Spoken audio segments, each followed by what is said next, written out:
Hello guys, welcome to my YouTube channel guys. To this video guys, I make the shawarma chicken guys. Nagisa na ko guys ng konting ginger, luya, tsaka bawang, at tsaka sibuyas guys. Nilagyan ko siya ng ginger powder konti. So mag-add tayo ng konting salt. Ganito na kadaming salt guys. Tsaka black pepper guys. Ito, black pepper. Lagyan lang ng konti, black pepper. Halo-halo lang.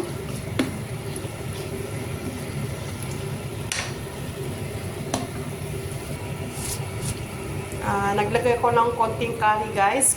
Curry powder. Para mag-dilaw. At saka guys, kusbara powder. Yan, kusbara powder. Ihalo-halo lang natin. Parang medyo may kulay siya. Ito ay shawarma chicken.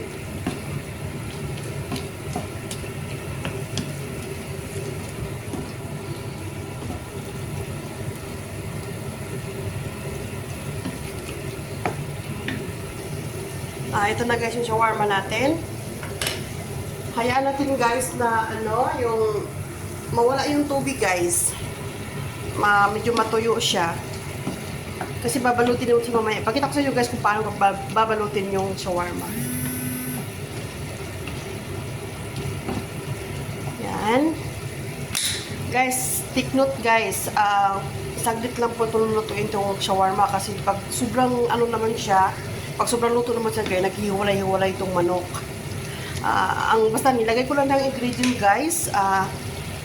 Luyang fresh, onion, garlic. So, ilagay mo yung chicken, tapos ilagay mo yung black pepper, kunting kusbara powder, coriander, curry, at asin. Yun lang guys. Medyo damihan mo sa black pepper. Mag-add din ako guys ng chili powder guys. Medyo kunting manghang siya. Ito na siya guys. At saka, kung meron kayong dilaw nga, guys, yung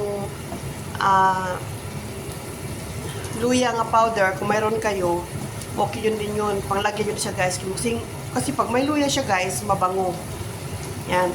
Hintayin natin guys ito mawala yung tubig. Yan. Ito na guys, yung ating shawarma. Tuyo na siya. Yan. Na mamaya babalutin ko siya guys. Papakita ko sa inyo kung paano ko binalot ha. Yan. Sarap yan guys. Shawarma. Wait, try to test. Good guys. Babalutin na ito mamaya. Yan na guys, yung aking shawarma chicken. Yan guys, shawarma chicken.